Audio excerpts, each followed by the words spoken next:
Hello friends, welcome to my YouTube channel. Friends, आज की कविता है द ओल्ड प्ले हाउस, जो कि कमला दास जी के द्वारा लिखा गया है। भारतीय साहित्य में अगर कमला दास जैसी लेखिकाएं नहीं होती तो आधुनिक भारतीय लेखन की वो तस्वीर उभर कर सामने नहीं आता जिस पर आज पूरा स्त्री गर्व करती है। वो मलयालम भाषा के साथ साथ अंग्रेजी में लिखना पसंद करती थी। साहित्य पुरस्कार के तौर पे उन्हें द एशियन पोइट्री अवार्ड 1963 में और साहित्य एकेडमी अवार्ड 1965 में मिला। द ओल्ड प्ले हाउस, जो कि 1973 में पब्लिश किया गया, इसमें वो अपना प्यार और शादी से जुड़े असफलता और निराशा का वो वर्णन की है। यह कविता मुख्य रूप से एक हाउसवाइफ, एक गृहिणी के दुर्दशा का उजागर करता है।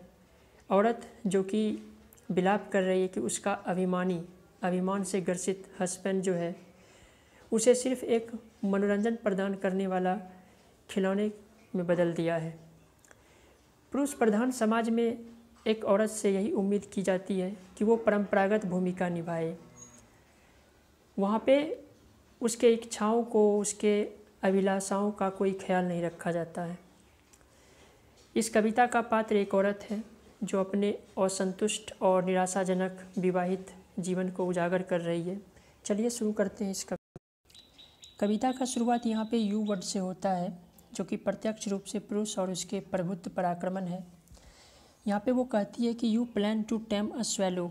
यहाँ पे खुद का जो यहाँ पे वो तुलना की है स्वेलो बर्ड से की है, जबकि यू यहाँ पे वो अपने हस्बैंड को संबोधित की है कि उसके जो हस्बैंड है उसे काबू में करने का सोच रखा है। In the long summer of your love, अपने उस झूठे प्यार में।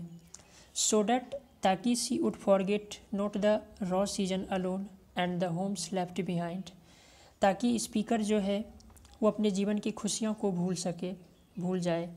And the homes left behind, और उस घर को भूल जाए जिसको वो पीछे छोड़कर आज अपने पति के साथ जो रहने के लिए आई है। बट ऑल्सो हर नेचर, अपने स्वभाव को भूल जाए। द अर्ज टू फ्लाई, यहाँ तक कि उसके अंदर जो इच्छाएं हैं, वो लालसा है आज़ादी का, वो सारी इच्छाएं को जो है वो छोड़ दे। And the endless pathways of the sky, इसका मतलब हुआ कि और जीवन में जो सारी अवसर है उन तमाम अवसरों को वो जो है छोड़ दे, भूल जाए।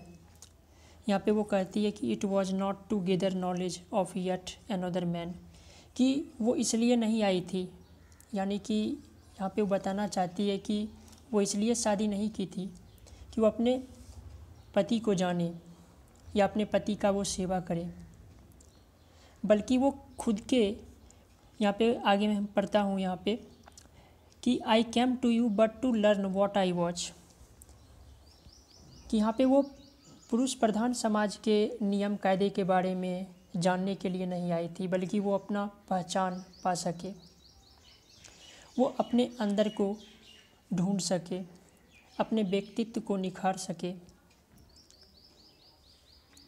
And by learning to learn to grow, but every lesson you gave was about yourself. यहाँ पे वो कहती है कि लेकिन इन सारे चीज़ों के दौरान जो कुछ भी वो सीखी, वो सिर्फ एक ही चीज़ सीखी, अपने पति के बारे में।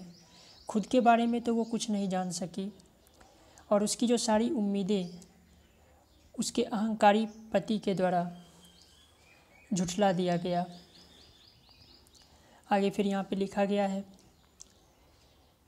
कि you were pleased with my body's response it's whether it's usual shallow convulsions. यहाँ पे वो कहती है कि उसके जो पति हैं उसके शरीर का शोषण करके अपनी कामुकता को वो तृप्त करता है। सो यहाँ पे लिखा गया है कि you were pleased with my body's response it's whether it's usual shallow convulsion, you dribbled spittle in my mouth, you pour yourself into every nook and cranny. यहाँ पे लेखिका कहती है कि उसके लिप्स को, उसके होठों को इतनी ज़ोर से दबाया जाता है, यानी कि उसके जो हस्बैंड है वो इतनी ज़ोर से किस करते हैं कि उसका जो सलीवा है, उसके मुंह का जो सलीवा है स्पीकर के मुंह को भर देता है। उसके पूरे शरीर को भेद दिया गया है। स्पीकर को ऐसा लगता है कि मानो कि उसके पूरे शरीर को भेद दिया गया हो। वो अपने पूरे शरीर को काफ़ी उग्रता से लेखिका के शरीर से दबाता है ताकि वो अपने यौन इच्छा को संतुष्ट कर सके। You pour yourself into every nook and cranny, you embalm my poor lust with your bitter sweet juices। और फिर यहाँ पे आगे लिखा गया है कि you called me wife, I was taught to break saccharine into your tea and to offer at the right time the vitamins। You called me wife, वो कहती है कि उसका पति जो है उसको पत्नी बोलता है, यानी उसको अपना अर्धांगिनी वो बोलता है।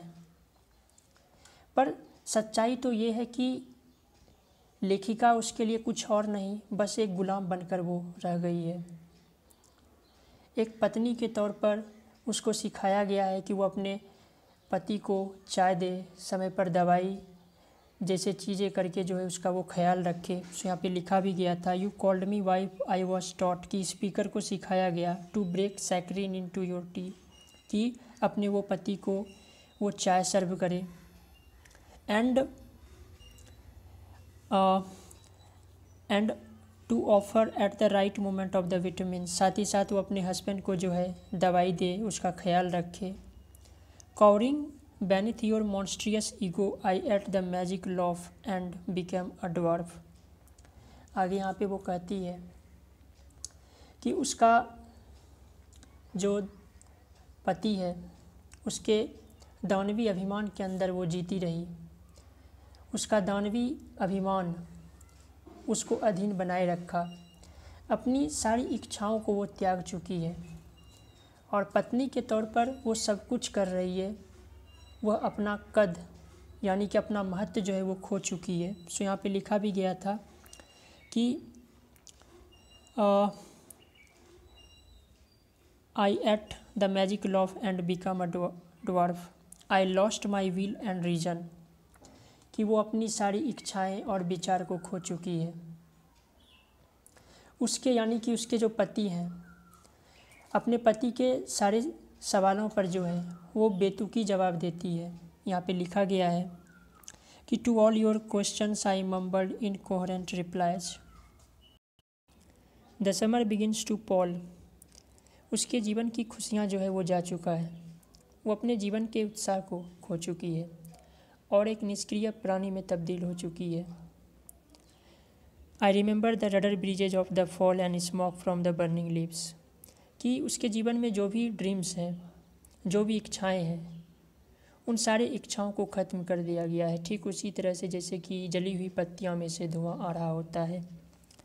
Your room is always lit by artificial lights, यहाँ पे वो कहती है कि उसके हस्बैंड के द्वारा, उसके पति के द्वारा जो संसार जो परिवेश दिया गया है वो झूठे प्यार से भरा हुआ है, वो फेक लव है। और यहाँ पे लिखा गया है कि योर विंडोज ऑलवेज शट, साथ ही साथ उसको कोई आज़ादी नहीं है, कोई फ्रीडम नहीं है। Even the air conditioner help so little, all pervasive is the male scent of your breath, यहाँ तक कि उस एसी में भी, उस हवा में भी जो है पुरुष का आधिपत्य का गंध आता है। हर तरह से लेखिका के लिए जो है वहाँ का वातावरण घुटन से भरा हुआ है। The cut flowers in the vase have begun to smell of human sweat, उसके सारे इच्छाओं को जो है वो ख़त्म कर दिया गया है। There is no more singing, no more dance, उसके जीवन में अब कोई उत्साह नहीं है, कोई खुशी नहीं है, उसका जीवन बिल्कुल ही मीनिंगलेस हो चुका है। My mind is an old play house with all it's lights put out, और उसका जीवन एक पुराने प्ले हाउस की तरह है जहाँ सिर्फ अंधेरा ही अंधेरा है। यहाँ पे वो आगे कहती है द स्ट्रॉन्ग मैन्स टेक्निक, यहाँ पे स्ट्रॉन्ग मैन्स वो अपने पति को कह रही है कि उसके प्यार करने का जो तरीका है अभी भी वही है। He serves his love in lethal doses, वो अपना जो उसका प्यार करने का तरीका काफ़ी घातक है और अपने पति के उस प्यार में वो मृत्यु का अनुभव उसे होता है। For love is Narcissus at the water's edge. यहाँ पे वो अपना प्यार जो है, वो अपना प्यार और अपने पति के प्यार का जो तुलना की है वो नार्सियस से वो करती है। बता दूं कि नार्सियस जो कि एक राजकुमार रहता है और वो अपने अपने अपने सुंदरता पर उसे काफ़ी अभिमान रहता है, लेकिन वो जैसे ही नदी के किनारे जाता है तो उसे जो श्राप दिया जाता है उसके वजह से जैसे ही अपने चेहरे को वो पहली बार देखता है तो अपने चेहरे पर से वो अपना नज़र जो है नहीं हटा पाता है और उस प्रतिबिंब को देखता रहता है। सो यहाँ पे लिखा गया है haunted bytes on lonely face, जो कि अपने फेस से ही अपने चेहरे के ही प्रतिबिंब से वो मोहित हो जाता है। And yet it must seek at last end a pure total freedom, it must will the mirrors to shatter. लेकिन यहाँ पे लेखिका मानती है कि वो भी जो है जैसे ही वो प्रतिबिंब टूट जाएगा और एक रात्रि आ जाएगा तो वो ख़त्म हो जाएगा।